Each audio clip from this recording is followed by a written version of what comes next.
let's think about the characters in A Christmas Carol. Okay, I've put Scrooge at the middle because Scrooge is our epicenter. Okay, he is the heart of everything. He is the reason that all of these characters exist. They exist in terms of their relationship to him. Okay, so let's just take these characters one at a time and kind of think about the role that they play in the narrative. Okay, so the first other character that we're introduced to is Marley. Um, and at this point, he is, of course, dead. Okay, so the first line of the novel is Marley was dead to begin with. Okay, the next character that we are introduced to, other than Scrooge, is of course Bob Cratchit. Okay, working at the office. Then the next character that we come across is after obviously Marley's ghost comes along. We have the ghost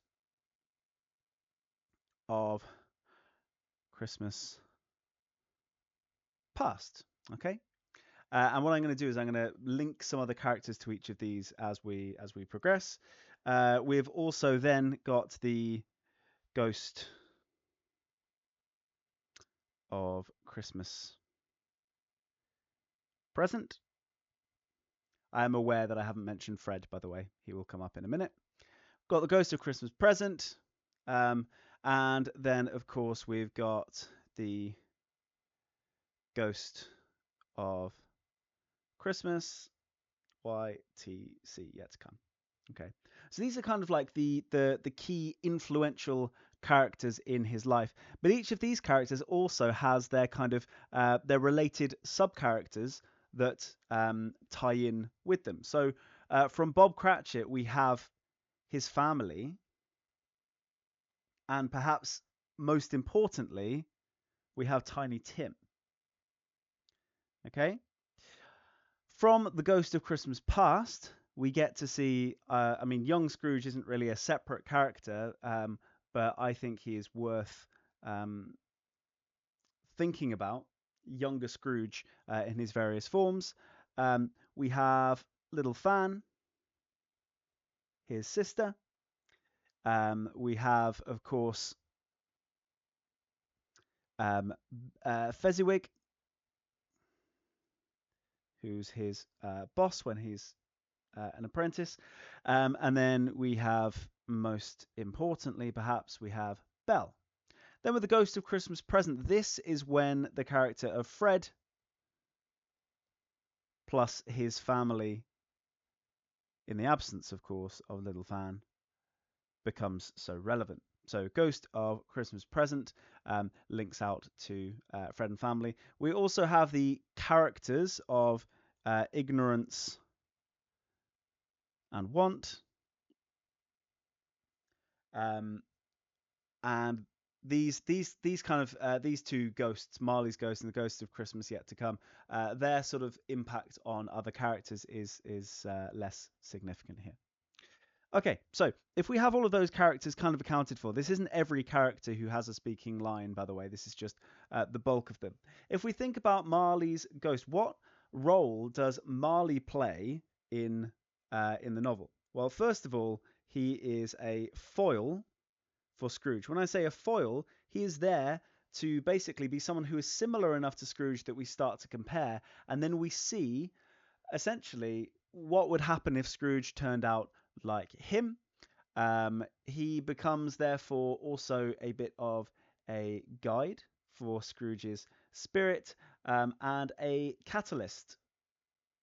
He is kind of the thing that starts off or speeds up Scrooge's change. Okay. Bob Cratchit, how is Bob a kind of link to Scrooge? Well, Bob Cratchit is essentially, his role is he's kind of a representative of the working class. Okay. That, of course, Scrooge had no real experience of as an adult man. Okay, so Bob represents the working class for Scrooge, so that Scrooge can get an insight into that world. When, of course, the the ghost of Christmas Present comes along, and we get to see the importance of how they live their lives in comparison with Scrooge, who would never really see it. Okay, what's the importance of Bob Cratchit's family? Family values. We see them enjoying their Christmas. They're playing little pranks on each other. They're having a really good time. They kind of represent, um, the what is the word? The indomitability um, of the human spirit and the Christmas spirit. Okay, that that spirit cannot be crushed. Tiny Tim, of course, is what does he represent? He represents stakes. When I say stakes, I mean consequences. If Scrooge cannot act better, then Tiny Tim will die. Like we're told in no uncertain terms that that's what's going to happen. So Tiny Tim represents stakes. Okay, we can have Bob Cratchit as stakes, but really just having a poor a poor man's life is not really the kind of consequence that would shake Scrooge out of his awful ways. Young Scrooge, what's the importance of young Scrooge? It shows the capacity that Scrooge still has for love, for joy, for enthusiasm, all these things that we don't see in his present day self. We get to see them in young Scrooge. Little fan, of course, is familial love. That's what she represents to Scrooge. Um, Belle, relatedly, represents romantic love.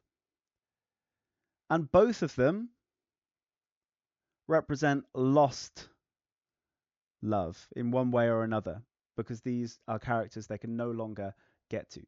Fezziwig is probably Scrooge's best foil because he is a decent person of business. Okay, he is generous, he is kind, he is fun, he is light-hearted. He's all the things that Scrooge is not.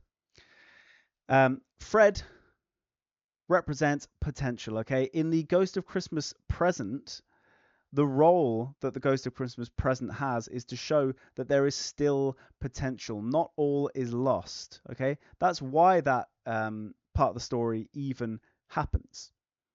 So the Ghost of Christmas Present is essentially talking about the potential that remains. Ignorance and want are, of course, a warning, but they don't work quite as well as the Ghost of Christmas Yet to Come, who represents fear and consequence. And it is the most forceful of the ghosts. Scrooge himself, he is our centerpiece in all of this, and he is redemption. So if you just kind of break down all of these characters into what they are doing to the plot, what they are doing in relation to Scrooge and his redemption, the things that they represent, we get to see that all of them are playing a very subtle role, and some of them a slightly less subtle role, in building towards this resolution, which is Scrooge's redemption. And without all of these characters, without all of these things, we wouldn't get to this redemption that is so important to the story. We need every single one of these. We need our ghosts to kind of lead the way. So we have our ghosts leading the way. That's why they're kind of these key characters. And then all of the others, pretty much, the vast majority of the other characters are treated in relation to their position in history. Okay, so Marley occupies both past and present, and therefore functions as a guide. We have the Ghost of Christmas Past giving the insight into all of the capacity that Scrooge once had and therefore can tap into again. Ghost of Christmas Present representing the capacity he still has, with a little bit of a warning for the future, and then linking obviously to the Ghost of Christmas Yet to Come, the fear and consequence if he doesn't change his ways and tap into that potential that he once had that is still remaining in the form, of course, of Fred and of Bob Cratchit. Okay, every single character has their part to play in building towards this redemption that Scrooge has. So there you go, the characters of A Christmas Carol in under 10 minutes and why they matter.